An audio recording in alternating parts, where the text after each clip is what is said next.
No one has a greater stake in the outcome of events that are unfolding today than your generation. It's inspiring to see you devote your time and energy to help the United States seize the historic changes sweeping the Middle East and North Africa. It's a moment of great challenge, but also a moment of opportunity for greater peace and security for the entire region. I intend to work with you to seek a peace that will address our security concerns.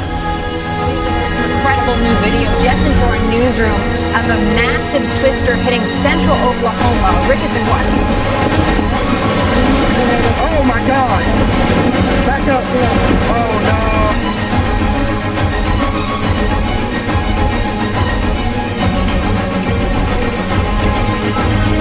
Hey!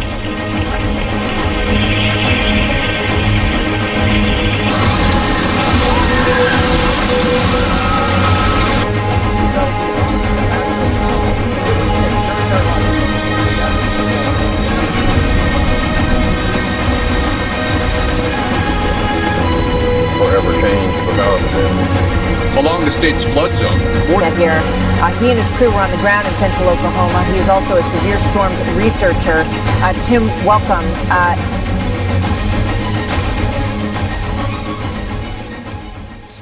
Ce qui est assez révélateur du côté de la cathédrale de Chartres, c'est qu'ils ont engagé ici, voyez-vous, l'entreprise prêtre, horlogène prêtre. Voyez-vous, des prêtres, évidemment, bon, on pense aux jésuites, on pense à toutes ces sociétés secrètes-là. Et eux sont spécialistes de la rénovation de vieilles horloges d'églises et de vieux monuments historiques.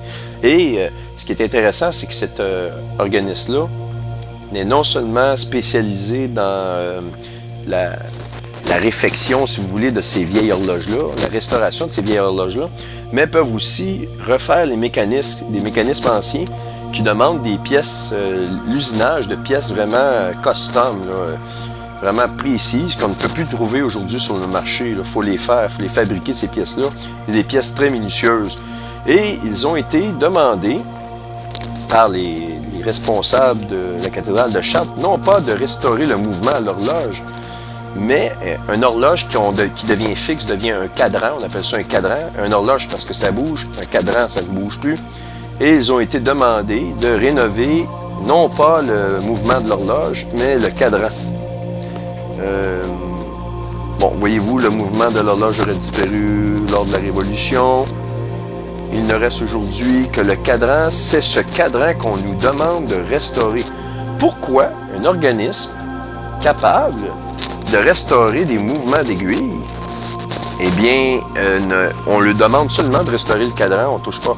Vous allez me dire, c'est une question de coût, mais alors je vous amène une autre question. Pourquoi rénover un cadran qui est déjà très beau, puis changer les pièces, les pièces mécaniques de place, juste pour les changer de place? Je veux dire, on ne fait pas le ménage. C'était une très bonne horloge, elle n'était pas brisée. Le cadran était très, très beau. Et ce qui est encore plus étrange, c'est qu'ils ont une carte postale. Nous, on en a eu une copie de cette carte postale-là parce qu'un des membres de notre équipe, Pierre Gilbert, a été personnellement à cet endroit-là, a pris des photos de cet endroit-là et a pris des cartes postales de l'endroit.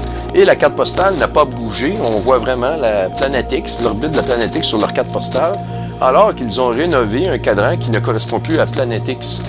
De toute façon, tout ça pour vous dire, le site internet YOWUSA, YOWUSA, avec Marshall Master, je lui ai fait part de mes recherches il y a un bout de temps. Il est supposé de faire une série de vidéos parce que je confirme que ce cadran-là, dans la manière qu'il a été positionné, correspond à l'avenue de Planète X selon ce que le sexérialier de Avebury 2008 nous montre.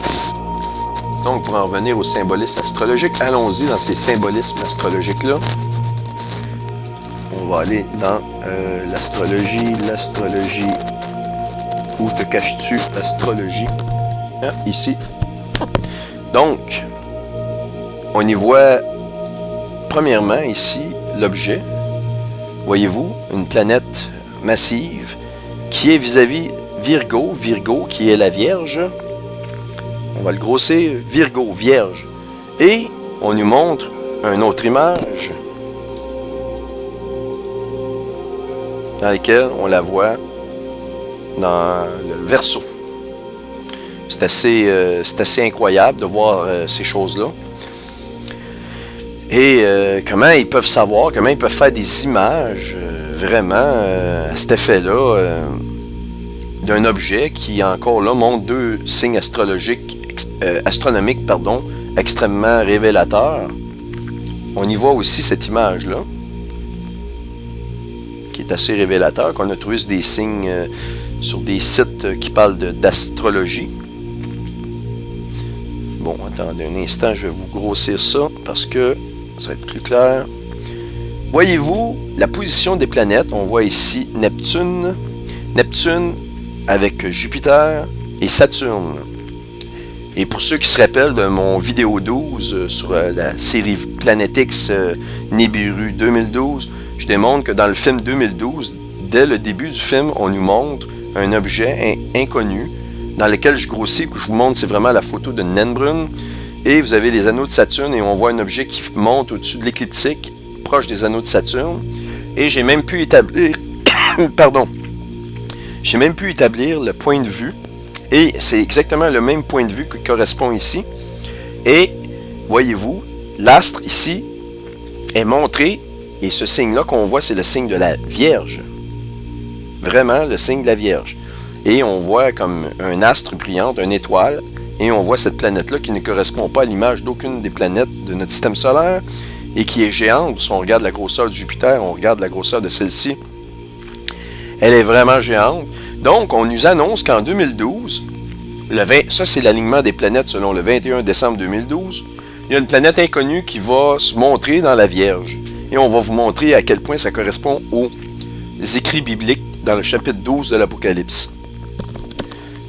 Pour les sceptiques, cet alignement de planètes-là correspond vraiment à l'année 2012. Écoutez, c'est pas qu'une précision au degré près, c'est vraiment une image ici qu'on a, mais regardez bien. L'alignement des planètes, l'emplacement des planètes, le 21 décembre 2012, où vous avez, on va faire une rotation ici, attendez un instant, pour que ce soit plus réaliste. Donc on voit à angle, on voit Jupiter à angle avec Neptune, on voit donc Jupiter à angle avec Neptune, et en triangle on voit Saturne. En triangle, on voit Saturne qui est ici. Donc, et comme je vous avais mentionné dans la Vierge, environ ici, on voit apparaître, selon le cercle céréalier, où ce que j'ai mon curseur dans la Vierge, Planète X qui s'en vient et qui traverse l'écliptique, et le symbole ici qu'on voit. Alors, c'est vraiment le symbole, ce symbole-là ici de la Vierge. Et voilà.